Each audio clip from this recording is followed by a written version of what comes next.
From the C Squared Studios, this is WedCast, part of the C Squared Radio Podcast Network. Here is your host, Mike Carroll. Hi, everybody, and welcome to WedCast, part of the C Squared Radio Podcast Network. I am your host, Mike Carroll, and in just a moment, we're going to share with you the interview with Katelyn McCulluogh of Elwynn and Cass, Beauty Concierge. And it was really great talking to her. And when she agreed to be on the show, I was really excited because while I kind of had an idea of what a beauty concierge was and the idea behind it, I wanted to explore it. I had never really, I've never really known a beauty concierge before.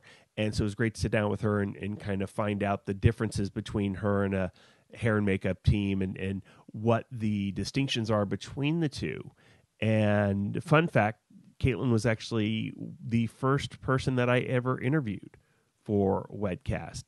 When we started the podcast, I lined up a bunch of people, as many people as I would agree to do it. And I interviewed them back to back. And Katelyn was the first. It was early in the morning. I am not a night owl, but I wanted to get her in and working with her schedule. That was the time that was going to do it. And she was great.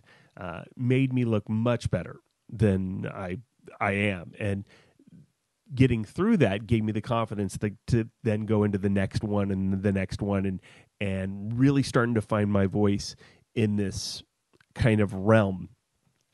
And so I'm really excited that we're able to get it out to you today, and so you can listen to it and enjoy it. I also thought this was a great time to talk about timeline. And the reason why I associate timeline and makeup artists, and I whenever I'm talking to people about makeup, which isn't very often, very few times, I have a lot of friends who are makeup artists, and they refer me quite a bit of business. No one ever comes up to the DJ and says, hey, do you know a hair and makeup person? Actually, once. It happened once. And I kind of chuckled to myself. I didn't say anything to them, but then I later thought, you're asking me for hair and makeup? I mean, come on. I have gone the simplistic route my whole entire life. When it got to the point where I didn't want to comb my hair anymore, I just shaved it. And yet I always... when I think of them, I equate them to timelines. And the reason is because I was doing a wedding once and everybody had shown up. I think the wedding was, we'll just say it was supposed to start at 4, and everybody was there by 4:30 in their seats and no bride. And the coordinator at the venue hadn't really come up and chatted with me or given me an idea, which is unusual, very unusual. And so I'm just kind of sitting there waiting, keeping the background music going. And then finally, I think it was the officiant actually had come up to me and he's like, well, I think we're going to be a little bit delayed. I'm like, oh, okay, that's fine. No one's come up and told me that yet. And he's like, yeah, coordinator's a little busy.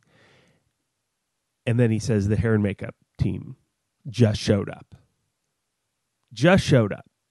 Now, I am no expert to this, but I'm pretty sure that it takes a little bit longer than 20 minutes to get hair and makeup done. And we're already close to the start time of the reception. So even 20 minutes would be 20 minutes past time.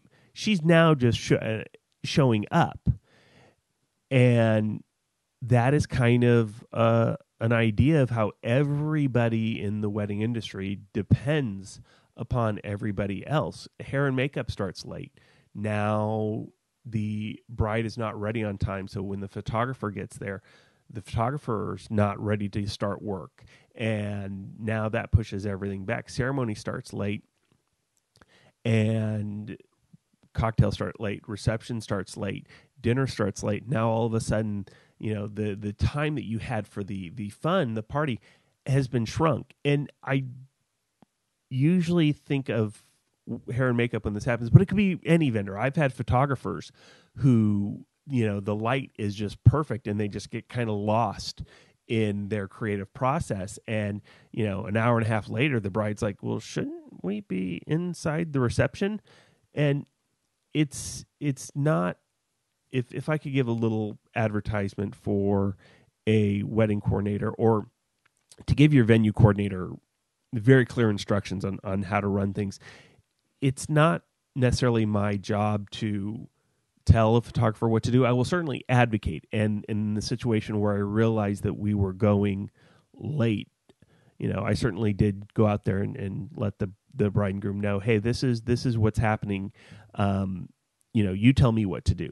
But everybody kind of works together. And if one person is late, it causes a snowball effect. And that's the same thing with everything. And it maybe doesn't even need to be vendors. I've had weddings where dad's speech went a little long. And next thing you know, you turn around and you've had 30, 40 minutes of open dancing, and you wonder where did the time go? And a reception is kind of, I analogize it to, it's a pie, and there's no way you can cut that pie so that you get more pie. All you're doing is cutting it so that some slices are bigger than others, and that's kind of how a reception is. You're going to have a definite begin time. Your guests, they're going to show up at a certain time, and you're going to have a definite end time. The venue is either going to make you stop, or they will charge you a lot of money to extend past that original time. And so that's kind of what you're dealing with, and that's why it's good to have a solid foundation to your team. And the hair and makeup, they're the first person on site. They're the first person to see the bride or groom, and to everything kind of goes from that. So if you have a weak link there, it gets magnified as you walk down the day. And that's another reason why you should look into a personal coordinator as opposed to a venue coordinator, or certainly as opposed to the DJ, because luckily that doesn't happen that much anymore. But yes, the DJ will help you run the reception timeline. That's what we can do without fail. But I'm not going to tell you what time your hair and makeup artist is going to show up. And I'm not going to know that, okay, photo is set to start at 1, so we need hair and makeup there by 10 or 11. I don't even know how long that they should be there, but that's what a personal coordinator will do for you. That's how they will work, and it's crucial. If your photographer, that's another thing, is your photographer will have a set amount of time that they have. Usually it's 8 hours, so you get 8 hours of coverage. That starts at a certain point, and so you need to be at a certain point in the getting ready process so that the photographer can come in and start working, so that they can then get you to the next portion, and then they can get you to the next portion and the next portion. And ultimately you're passed off to the DJ, and that's where the DJ kind of takes it and runs with it. So that's the importance of a timeline, but not only from a reception standpoint, because that's what couples think of when they think of a reception timeline. They're like, we don't want our guests to be bored. We don't want them to be looking at their watches. We just want them to enjoy the day. And that starts at the beginning. Everything kind of comes into play here. And other tip, this just popped into my head. This is not necessarily for the couples planning the wedding. This is for those who might be a guest at a wedding, although couples certainly listen. It's kind of common practice to put on the invitations that if the wedding, the actual ceremony starts at 4, put 3:30. Why? That way guests are in place early, and you don't have any stragglers or anyone showing up late, and you can start on time. We did it. When my wife and I got married, the ceremony started at 7. We put 6:30. And the reason was because, we weren't sure if the maid of honor was going to show up on time, because she had a history of being late. And so this is common practice, and guests are there. Guests who get there at 3:30, they look at their watch and they say 4. Wow, we're 30 minutes behind schedule. No, you're not. You're exactly where you need to be. So at the end of the night, don't go up to the coordinator and say, hey, we you started 30 minutes late. We want 30 extra minutes. No, that's they said 3:30, but it's really 4. So the timeline is very important, and everybody has a hand in making sure that it gets executed, and everybody has one of my hair and makeup friends, we always joke that we see each other in passing, like we work on all these weddings, but we don't necessarily see each other because her portion is so early in the day and mine is so later, but hers is just as integral to making sure the party happens. And then, let's not even talk about the fact that if a bride feels her best, she's going to be more apt to have fun. And we talk about that a little bit in the interview with Katelyn. And we're going to get right to it. So sit back, relax, enjoy as we talk some topics of beauty and find out what a beauty concierge is with Katelyn McCulluogh of Elwynn and Cass. Hi, Katelyn. How are you doing? I'm doing well. How are you, Mike? Oh, we are recording this bright and early at 9 o'clock in the morning, and anyone who knows me knows that I don't even like 9 o'clock at night, let alone 9 o'clock in the morning. See, that's why I'm in the part that stays till the end of the party, because that's when I'm just waking up and ready to go. So, Katelyn, introduce yourselves to our listeners and tell them what Elwynn and Cass is and what it is you guys do. Yeah, so my name is Katelyn McCulluogh, and I am a beauty concierge. So my company is Elwynn and Cass.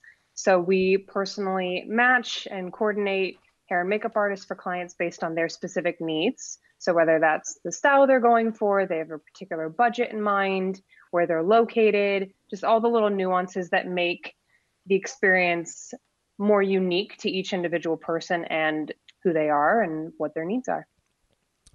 And how did you get into that field? What drove you to want to become a beauty concierge?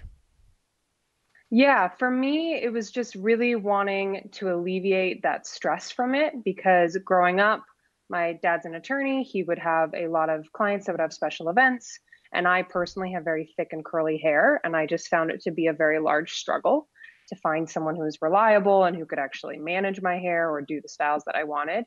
And then as I went through college, I saw fellow sorority sisters struggle with hair in that regard, and then also with makeup. And I just felt that there had to be an easier way to do this. And it would be great if you could go to one person and say, this is what I'm looking for. Who are my best options, and set it up for me. So I have a degree in film production. So to put it into because I always love relating everything to the movie business. You're essentially a producer. You bring just with regards to the beauty end. So you bring all of the different beauty vendors together to create a finished look. So your client can come to you and say, this is what I want. You take care of it, and then they don't have to worry about going out and interviewing. I know a lot of times hair and makeup is combined, but I'm guessing that that's not always the case. Sometimes you'll have a makeup artist, and sometimes you'll have a hairstylist, and they'll both be kind of working over each other, whereas you go and you kind of weed out the those that aren't appropriate for your client to give them a more curated look. Yeah, exactly. So I try to, as you just said, is like essentially produce it in a way that it's very seamless for everyone. And so I have personally vetted all of the artists prior to my recommending them to a client. So I've either had them do trials on myself, or I've had them do trials on colleagues, and can say with certainty, like, this is the experience you are going to have when you sit in the chair, even to personality. So I know that it's going to be a very fun experience overall, and not like, oh, I thought my hair and makeup was really good, but like the overall feeling was just okay.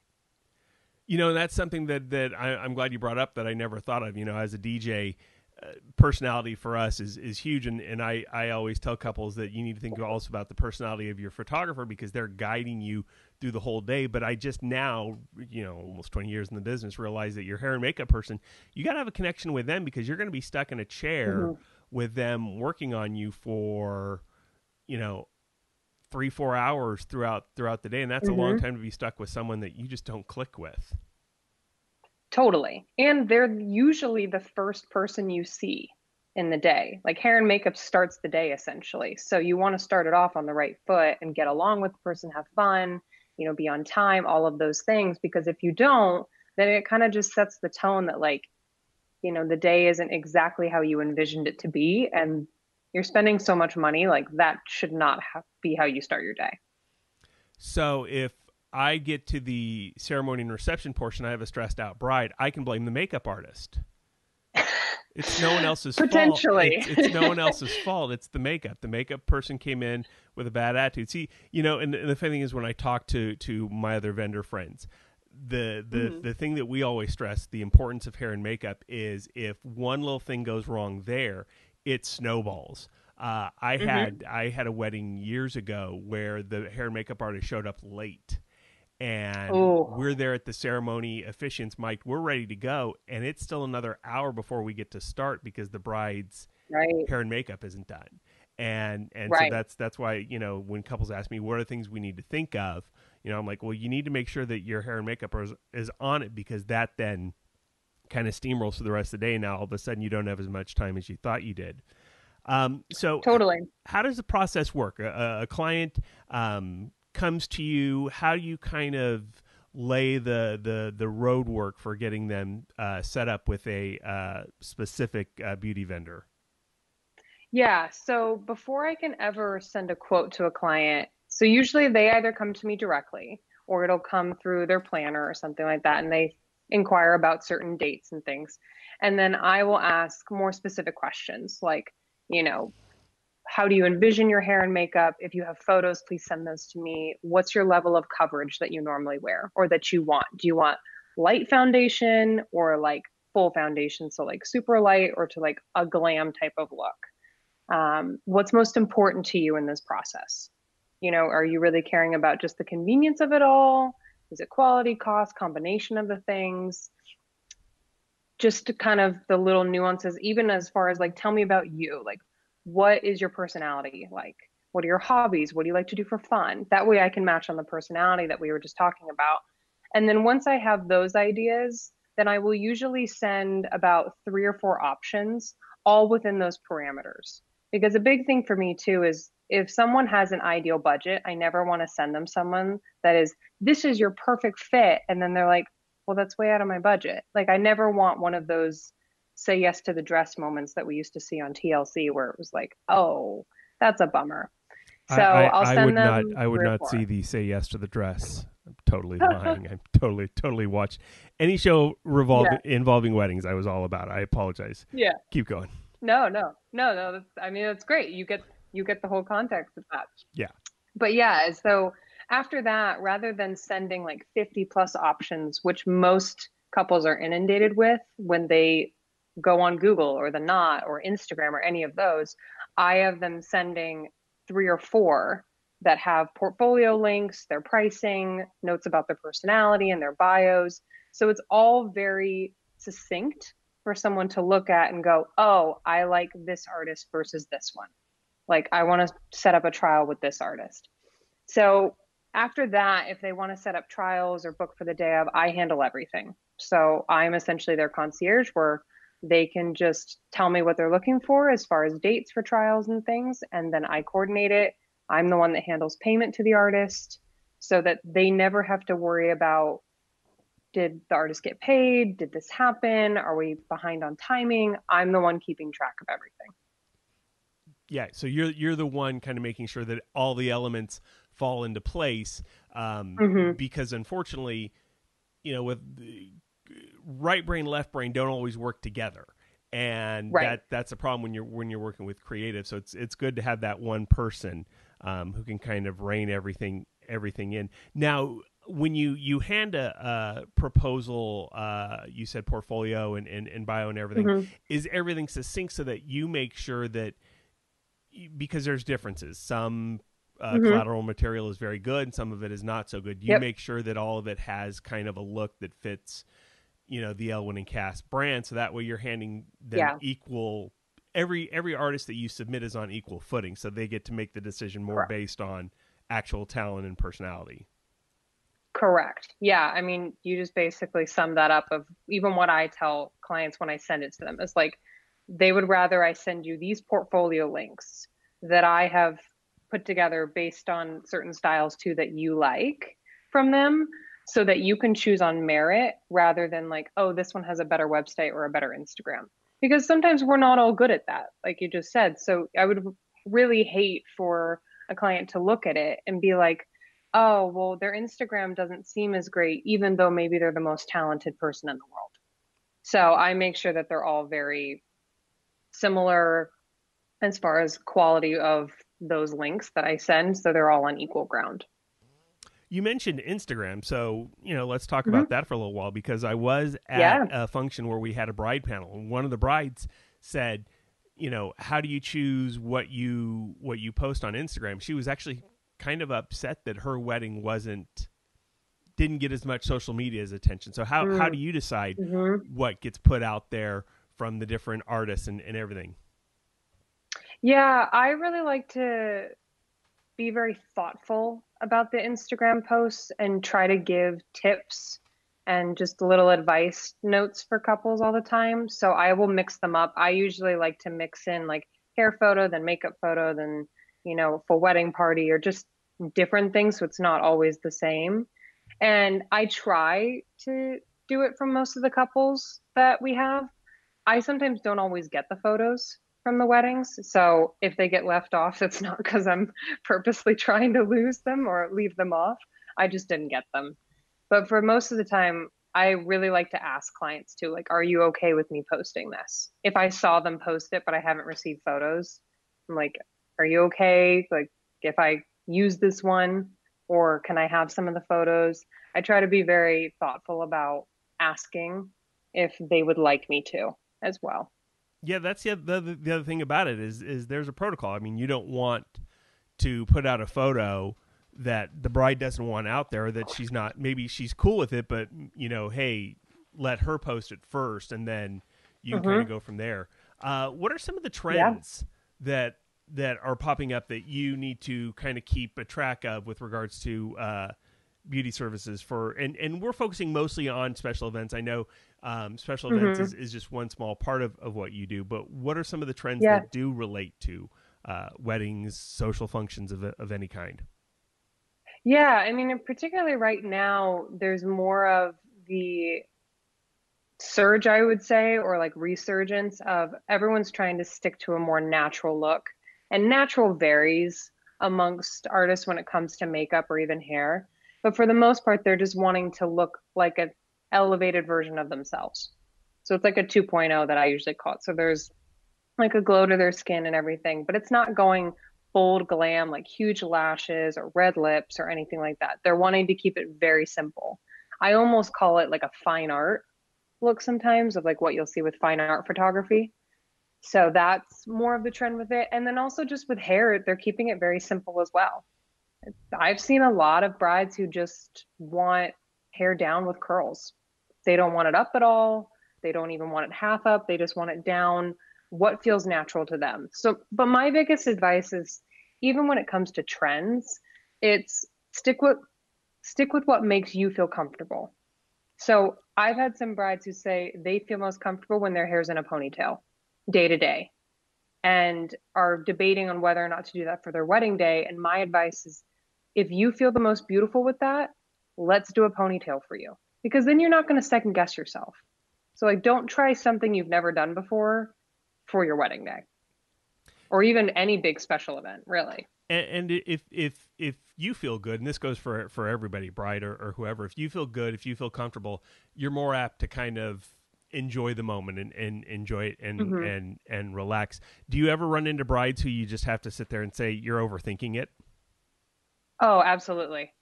Sometimes they'll send me 20 different photos and they're all different styles. And I'm like, you really need to narrow this down. Like, don't overthink it. What was the first thing that came to your brain that you want to try? We can try this. If you want to try something else for a trial or anything, that's fine too. But like, don't overthink that you need to have this grandiose look for hair and makeup. You really just want to feel your best and feel the most comfortable, because that will reflect in photos. And, I'd always hate for them to be able to see in the photos that they weren't as comfortable. And you can. It sticks out like a sore thumb. I joke with photographers all the time as we go back and forth to see who's most important. And I'll put a bow on this at the end. Photographers say they're most important because the memories are forever. And I say, yeah, but if no one's having a good time, who cares? Right. But I've actually started to come to learn that hair and makeup, I think, may be even more important because of, like you said, you're the first person on site. You're the first person to contact the bride. You lay the foundation, and one little crack in that armor, and it kind of snowballs from there. So I don't think that you guys get the credit. I think you do get some of the blame if things go wrong, but I don't think you get the credit that I'm just heaping everything. If the end takeaway is that everything is your hair and makeup artist's fault. Exactly. If things go great, it's the hair and makeup artist. If things go badly, it's their fault too. But you know what? It is understandable. It's happened. And I always try, like we were talking about with timing, is like I always try to give at least 30 minutes to 45 minutes of buffer time when I make a timeline, because I know like it might not be the hair and makeup artist's fault. Like sometimes traffic happens or someone gets a flat tire on their way over and you're like, well, now we have to try to make this up or make it work. So you just always try to be mindful of those things. You can't always fix it, but you try to make it good. Now, are you the one in control of the timeline for your company? So the independent artist will work off of yours? Usually. So I work in conjunction with them on that because some of them do have different timing for services. Some more quicker, some process just as different. Yeah, exactly. So I will work in conjunction, but I am more often the one that finalizes the timeline and sends it to the planner or just the bride, whoever I'm working with directly on that. And like, you let me know if this works, if you need any adjustments. These are my recommendations that I've worked with the artists on what we think would work best to give you the buffer time, plenty of time to feel relaxed and things like that. So yeah, I am the one that controls that.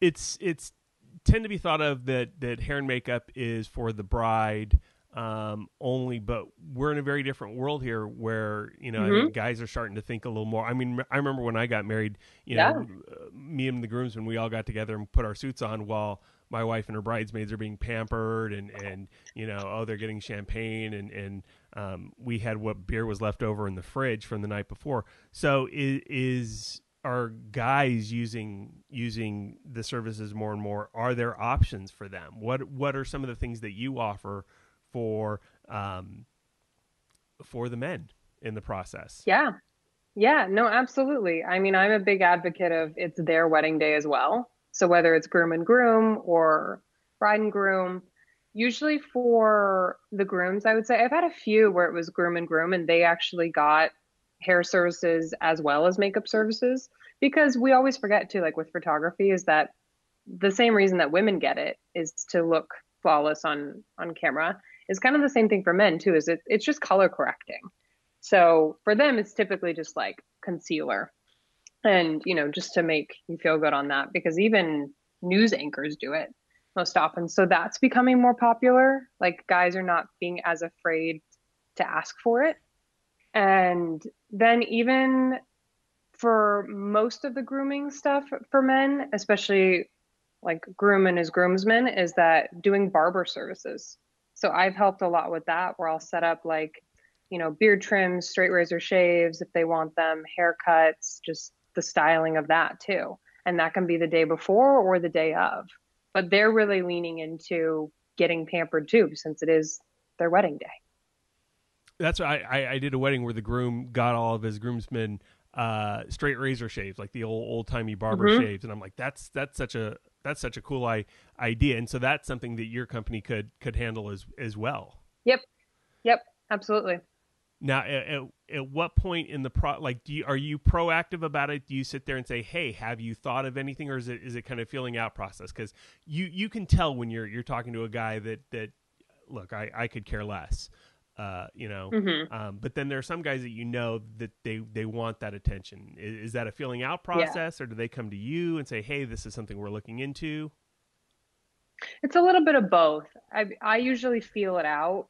The majority of that is, what else are you looking for? Is there anything else that comes to mind on that? And particularly when it comes to men's services, is if it is like with the females getting hair and makeup, they're planning much earlier down the line. It's like 6 to 9 months usually for women where they're planning the hair and makeup services.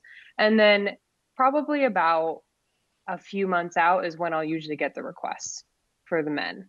Because they're like, oh, well, I was thinking like maybe they could get some grooming too. How do we go about that? Or can you help me with that? And that's when I'll really lean into it and help because I never want to like push them on something, but I will sometimes suggest, hey, if you want, he could get the pampering too. Totally up to you. Just not sure if you've thought about it. Because it probably isn't something that they have thought. Some my guess have, but some probably haven't. How have trends changed? You obviously look at the big thing on Facebook now is everybody's posting their senior photo, and for some people, you can totally tell kind of the evolution of styles there, but in a more nuance how they change. And also, you run Elwynn and Cass has operations in California and New York, correct? Yeah, well, actually a little bit everywhere. So like California, New York, Nevada. I've had a few in like Minnesota and stuff. They're just popping up all over Denver. Yeah, so it's good.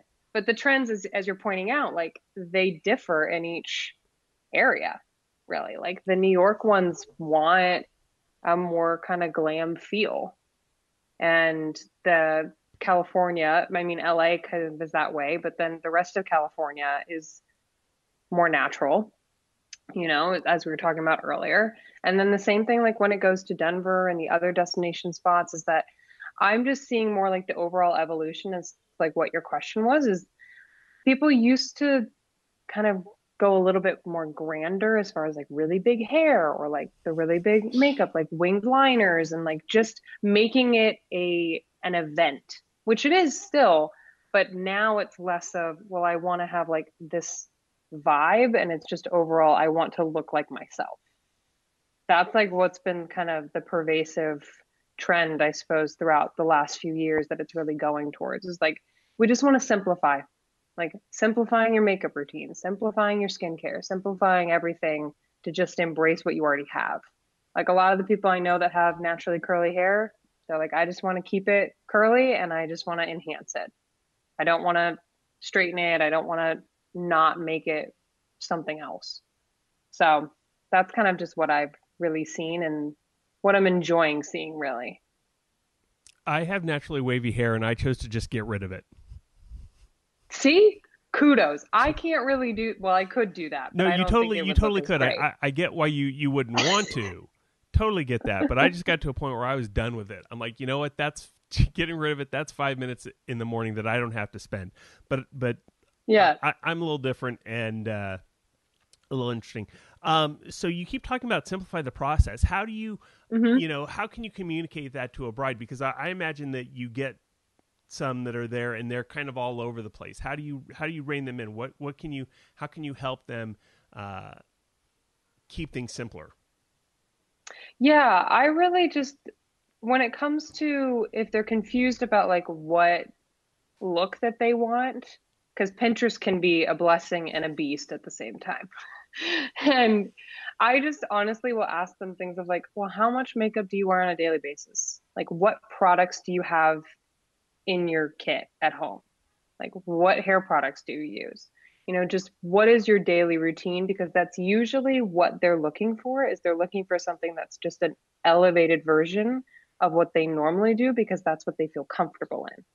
So I just try to hone in on, okay, well, let's like not just randomly type things into Google. It's like, where are you comfortable starting? And then how can we expand from that? And usually to keep it simple for them is that I'm the one that will suggest, okay, you normally do this look. Well, why don't we try like a slightly more textured updo or a half up, half down, like this. So I try to speak their language into what they're trying to articulate to me. So then they feel comfortable, like, oh, okay, you get it. And like, I appreciate any suggestions that you have. But I usually try to go off of what they already do. As far as process goes, Once they've contracted with your service, what kind of timeline could a bride be looking at? So let's say she's getting married a year from today.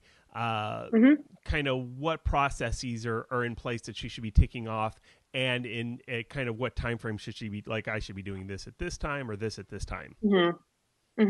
Yeah, when it comes to beauty, I recommend booking hair and makeup artists at least 6 to 9 months out. Often the really good ones and well sought after ones start booking up 9+ months out, 9 months to a year. Yeah, I was going to say I don't know that 6 to 9 is enough, but right. I say that at minimum. Like ideally it would be 9+, but sometimes I know life happens or they're unsure or anything like that. So 6 to 9, you still have a really good window of getting really good, capable artists for yourself. And then I would recommend doing a trial if they want to do one, at least 2 to 3 months out. Because when it's been done less, I see them feeling really anxious, like maybe it's too close to the wedding date. What if I change my mind about a style? What do I do? And so the 2 to 3 months allows them to kind of finalize what they're looking for and then not feel rushed in the process. And then I will usually send a beauty timeline about a month out from the wedding day. Because again, as we know, like timing changes leading up to that point. So rather than sending it so early on and then things adjust, it just makes more sense to like, let's wait until things are a bit more finalized and then send that about a month out.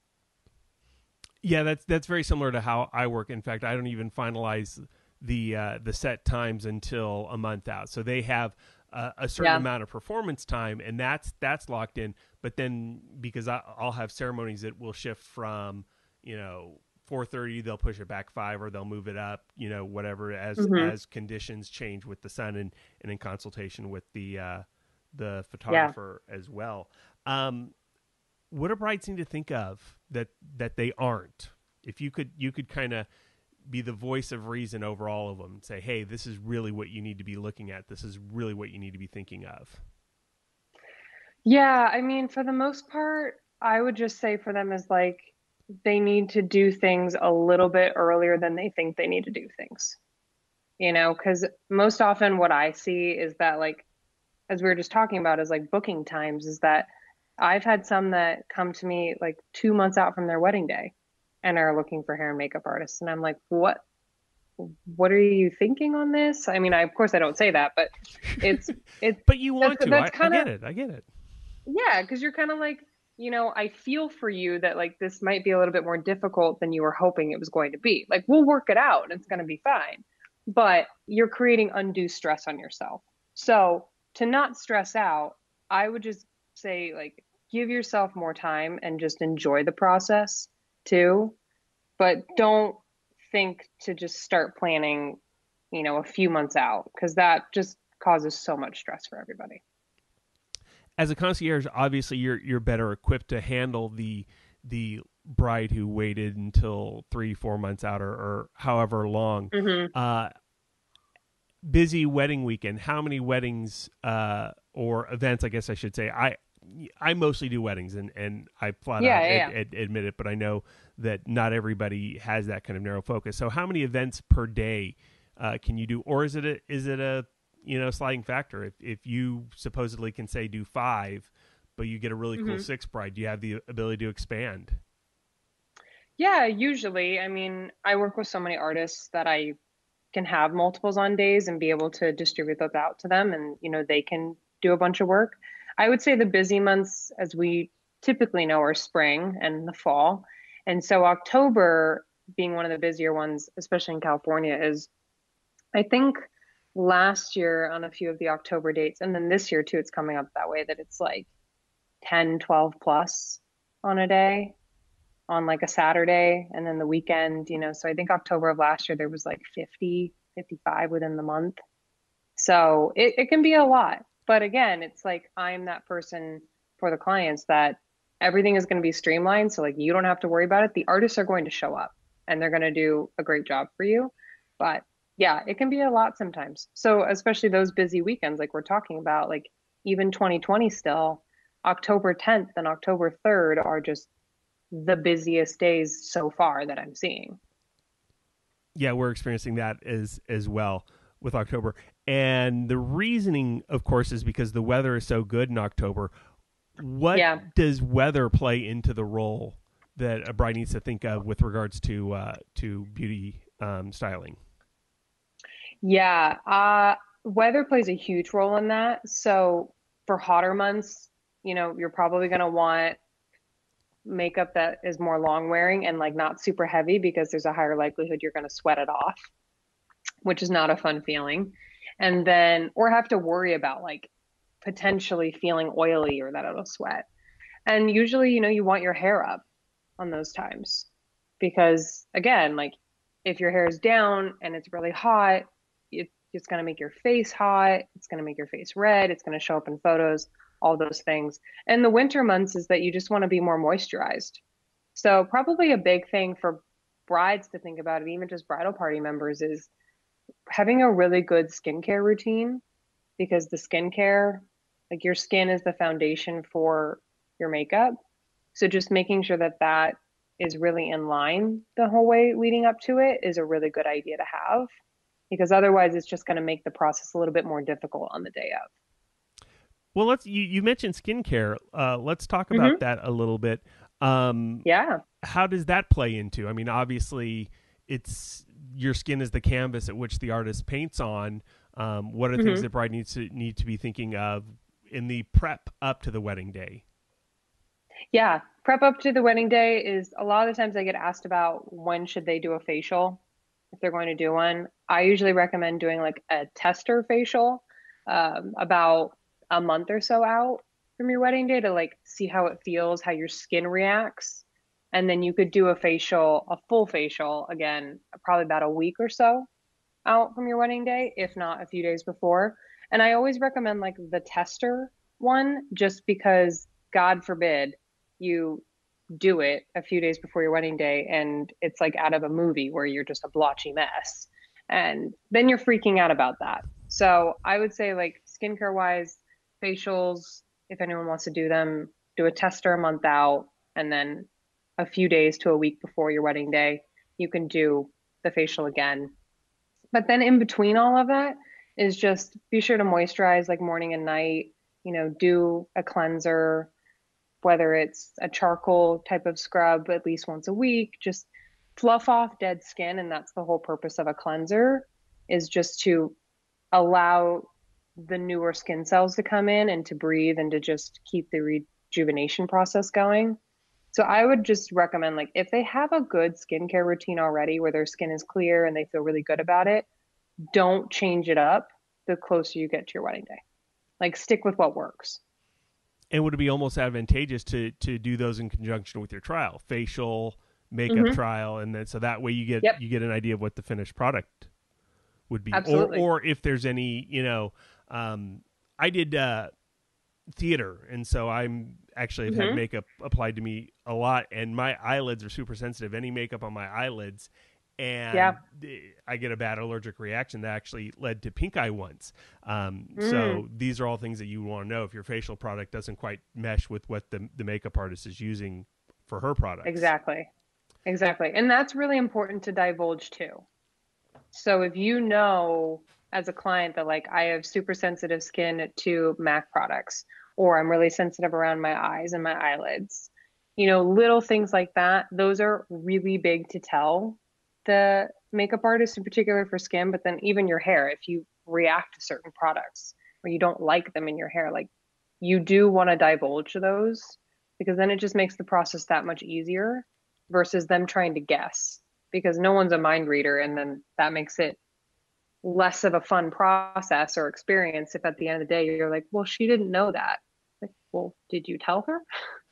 So that just makes it better overall. And I would think that it would also influence the decisions, like you as the producer, if you know you've got an artist that works with this type of product that is best for this bride, that's obviously going to be one of the options that you're going to suggest to them. Yep, correct. So I like knowing that. I'm a big believer of the more information, the better. Have you ever had a bride make a decision and you've had to say, I don't think you're thinking the way you need to be thinking? Not in so many words. I've had to talk some off the ledge where they think that what the style they chose, like it isn't as great, or they're really concerned, and you can just tell they're freaking out about the little things. Where like an eyeshadow color is very easy to fix. A lip color is very easy to fix. And sometimes they are just so concerned about like, well, I don't know if this is a good fit because I wasn't sure about that eyeshadow color or this lip color. And so I have to essentially talk them off the ledge where, look, that's a very simple process. Like we can easily switch that. That's not a big deal. Did you like how the foundation felt? Did you like the experience with the artist? Those are the things that are harder to change if that's your person. But the product itself is a bit easier to swap. So that's pretty much the extent that I've had to deal with. I didn't even think about how it feels because I'm very, very particular with like even facial washes that I use because I don't like the way they feel. And I didn't even think of that it would be the same way. Like one foundation could feel one way and another one could make you feel gross. As obviously I'm a guy and not that guys don't care about their beauty. I just don't because I'm stunningly handsome as it is. So not the truth. So I did my research for this because this is a field that I had. So I scoured all over. And so let's talk about techniques, airbrushing versus traditional. Yes. I get asked this one pretty often. And airbrushing is done with essentially an airbrush tool. So there's a liquid foundation that goes into this compressor, and then it is essentially airbrushed over your face. So it's a lighter application on it. You can make it heavier, like with additional application in certain areas, and then like with contouring and stuff like that.